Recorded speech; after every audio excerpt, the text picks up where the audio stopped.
Hey everyone, it's me, Arthur Kade, and I'm joined by Richard Short, the star of Lifetime's Mary Kills People. Make sure to catch it when it premieres April 23rd.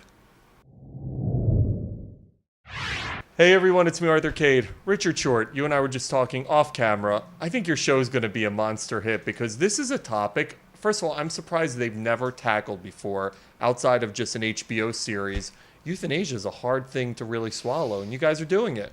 Yes, we are. We're certainly trying. It's a drama/comedy. There are very sad moments that will gut punch you, but there was also a lot of light moments too. A lot of laughs.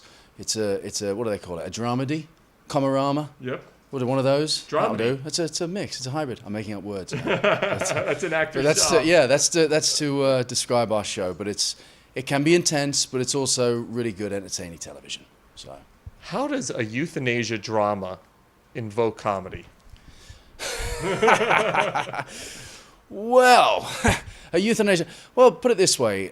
Myself, I played Des, who's an ex-doctor, and my colleague is Mary, in the title, Mary Kills People. We're both doctors that perform assisted suicide on willing patients, people that need an out in that particular way.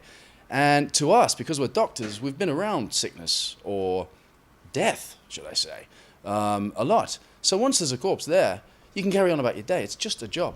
It's just a job. But, of course, you pay the greatest respect and credit to the people while they're in the room with you. But once they're gone, life goes on, and you can talk about what you're having for dinner or who you're dating. And we do.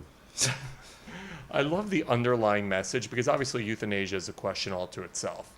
But it's also about the empathy and the compassion that comes with how do you deal with people who are dying and want to die?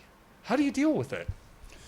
How do you deal with death? Yep. So we're starting with the small questions, I see. So right, we're going heavy right off the bat. Okay. How do you deal with death?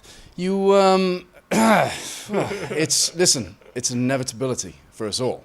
Now that's a heavy answer as well, but it's a relatively heavy question. And each and every one of us have to face it with others around us and with ourselves. There's no escape from that. And you can either grab life by the horns and live it optimistically while you're here, or you can look forward to it with dread. Don't do that. Don't do that. Have a laugh. Enjoy the moment. Have a glass of wine, whatever floats your boat. And, enjoy life while you're here. Try not to think about death, actually, I think is the key. You get the script for this show. What are your thoughts? Are you right away like this is a topic I want to tackle? Are you hesitant because of its potential controversiality? It's no. Potential controversy doesn't come into your mind as an actor. You look at the. By the way, I just made up a word: controversiality. Controversy. I wasn't going to bring it up. Oh, it's so English I of me I caught you on the way pull out. You up on your grammar. You got it. I mean, really, that's a couple of new words already. That's shocking. But anyway, at least you brought it up, mate. Fair play. No. I'm not worried about the controversy at all because we're not giving you a slant. We're not telling you a political opinion that you should take. It's just good television. You can watch it. You can try and have empathy with the guest stars that come in and may have an illness, may want to ask us to kill them. And if you feel empathetic towards that, then great. If you don't, then I don't know. Perhaps you have no soul, like me. So yeah. I'm not worried about a controversy at all. No, it's good TV. Tell me about Des. Des is an ex-junkie. He's an ex-heroin addict, actually, and I'm not giving anything away because it's where we meet him at the beginning of the show. He is the very best friend of an old colleague of Mary, Caroline Davernus, wonderful actress. We have a great banter between the two of us, great chemistry, etc. On set and off, I'm delighted to say. And he's a complex individual. He's very flawed, but I think every character in this show is. And for me, I know that all the most interesting people I know in my life are flawed. And I love that. And as an actor, you look at that on the page and you say, I want some of that. I'm having that. Yeah. You also get to keep your English accent in the show. A lot of times they'll take the English actor and say, we need you to be American. You get to stay English on this one. They do. And even more often, you go into a meeting for a potential American show and they say, but Richard, you're English. Why don't you use your lovely dulcet tones? So I do. So, yes, in this one, Des was always English. And actually, to the writer's credit, it was created by a female Canadian called Tara Armstrong. Wonderfully, I must say. She writes an English man of my age spectacularly well. the witty lines, the witticisms that he delivers. In fact, not just that, all of it, all of his dialogue. I'm like, how many Englishmen have you known? I don't want an answer to that question, to be fair, because I've got to continue to work with her. But yeah, she writes it very well indeed. And Des was always an English character, and but that's where he and I differ. Although he does look very like me. Lifetime is hitting some home runs right now. Obviously, Unreal has been a monster hit for them, and actually one of the best shows on the tube. Joining this network, tell me about the partnership and getting to work with them. It's tremendously exciting. They've also got the rights to the women's soccer, which for me is really exciting because I might get some free tickets, Lifetime.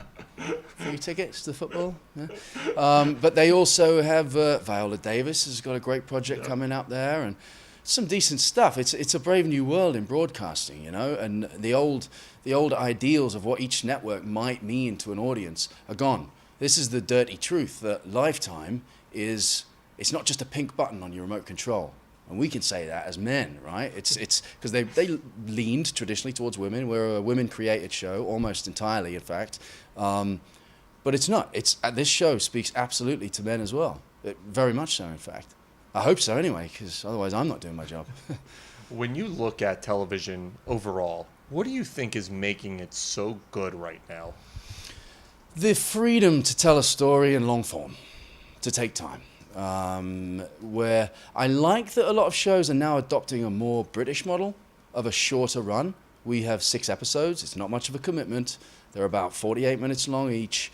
And I promise you, if you watch through episode 3 or 4, you won't let it go. Hopefully you won't let it go after episode 1. He's like, we want season 2. Don't let it go. You know what I mean? Come on. Some of us have got bills to pay. But no. It's a great format to tell a story. You get to know characters within 6 hours or 13 hours or maybe even more, So it's great. And actors are very, very compelled to work in that medium these days. It's just where it's at. I was social media stalking you last night as I was prepping for the interview. And that was you, was it? That was me. I was the person. The phone was buzzing. Hey, see you tomorrow. Why aren't you responding? No. You're barred tomorrow. Yeah. I think I can do that. Restraining order. As you're like with your pups, we might have to get a restraining order. Yeah, right, he's off. But you put a post up about working with Bill Paxton because you got to work with one of our great American actors, the late Bill Paxton, on training day. Talk to me about working with Bill. What was he like? Well, you said it well yourself. One of the great American actors. He's one of your treasures. He really is. And anyone that grew up, let's say the 80s and 90s, Weird Science was my introduction to Bill. I only did a couple of days on training day with him. Bill was the very first person to come and meet me and welcome me to set. And you learn something like that from an actor of his caliber. So much so, in fact, that on Mary Kills People, I would make a real point to make sure that every guest coming to our set would be invited to my trailer, and we could talk through stuff and have a cup of coffee or a beer and talk about the scene or whatever, just to break the ice. That was Bill. That was Bill Paxton. You see something like that and you go, okay, I should be doing a bit of that, because he's doing quite well. But he was a tremendously generous and a warm host, I'd say that. A great actor, of course. And I also taught him a line of German, because I was playing a German character. I taught him, he's like, Rich, give me something I can do when I come in and say, and it's in the cut of the pilot of Training Day, what can I say? I was like, well, are we friends now, these characters? He's like, yeah. I say, just say, Gruß Gott. Gruß Gott, Fabian. It means Greek God, quite literally, but it's how they say in the south of Germany. They say hello. They say, hey, what's up, buddy? Gruß Gott. So, of course, he did. It's in. And, yeah, I mean, look, it's all of our loss, because we would have seen a lot more good work from Bill. Speaking of revering actors and revering people, you got to work on Vinyl, which was, by the way, a great show, and I was so disappointed that they canceled it. Thank you for saying that. We covered the premiere, and I loved it from moment one, and I was really annoyed that the critics didn't. But you also got to work with people like Mick Jagger and Martin Scorsese, and the talent from Bobby Cannavale to Olivia Wilde. When you're around iconic people like that, you talk about soaking in what you did with Bill Paxton. What do you soak in from an experience like that? You soak in some magical memories is what you can take from having a few episode run, which was likely to have gone a lot further should we be able to tell the story a second season. Look, at the end of the day, when a show like that disappears, you've got to say, I was part of this fabulous miniseries, which was, I think it was 10 episodes, I think we did in total. It was, right, 10. Yep. I bought myself the Blu-ray and the LP, the vinyl of vinyl, which is a lovely luminous yellow plastic. It's fabulous. Go out and buy it. And you just got to be grateful, mate, to be honest, that you were a part of that. You say, I was part of a 10-hour movie, a Scorsese movie, a Terrence Winter movie, a 10-hour one, and I was a nice integral part of it. And not just that, you get to go into the office every day and work with Olivia, in my case. We worked very closely together, if you saw the last few episodes of the show, particularly You were her love close. interest at the end. I was, yes. I'm still getting a lot of comeback on social media daily. And she's the sweetest woman, by the way. I've interviewed Olivia a million times. She's the best. She's quite literally a rock star. She's Yes. obviously completely gorgeous, and we all know that. It doesn't take anyone, everyone can see that. But she's, it was a lot of fun working with her. She was she's a very giving actress. She was like, when you come in as a recurring guy, you're already walking into a story and people that they already exist. Her history with Richie Finestra, which is Bobby Cannavale, they already exist. I'm coming in as this new guy that she's just meeting, this fresh meat, quite literally. And the machine is always at play already. The crew, they just know each other. I don't know them yet. We've not had a beer together yet. You need someone to just reach out that first hand, and that goes back to exactly what we're saying about Bill Paxton. You need the original person to just reach out and go, come aboard, mate. It's going to be fine. The water's warm, Come and join us. I trust you. I've seen you. You're pretty good. You're not going to be overawed. And everyone needs it. Doesn't matter how many times you've done it.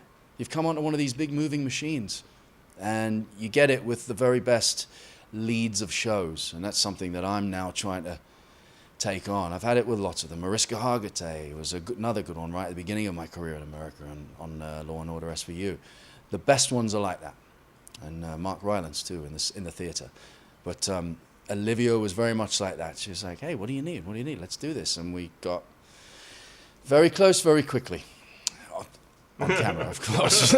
I'm a married man, on camera. Really, yes. She's married as well? Yeah, there you go. Actually, I don't know if she's married. She's in a committed partnership if she's not. She's got Jason, regardless. Doesn't matter. She gave a great performance on camera. That's all that matters. This show looks awesome, man. I heard it described as 6 Feet Under meets... What was the other show? Oh, Weeds. That's such a cool combination. Dexter in tone. Holly Dale is our director. She did all 6, which is kind of like True Detective's been having one auteur director to just have a uniform, a regularity throughout, like one vision, visually and orally. And she performs that wonderfully. And she did a lot of Dexter and The Americans too, and much more work besides. And so it has similarities with Dexter, with Weeds, as you say, with all those shows. But it is particularly hard to describe in a nugget, in a soundbite, because it's just its own thing. We're a bit like that, but we're not. Also, we're just Mary Kills People. And trust me, and I swear I'm not that guy. I wouldn't stand behind it. I'd just do it and go home, honestly. But trust me, I think you'll watch it and you'll be like, I actually do want to really watch the next step now, and the next step, and the next step. And that's how I felt as a viewer watching it a couple of months after we wrapped. And that's a great thing, obviously. Congratulations. Super excited about the show. Make sure to check out Mary Kills People on Lifetime.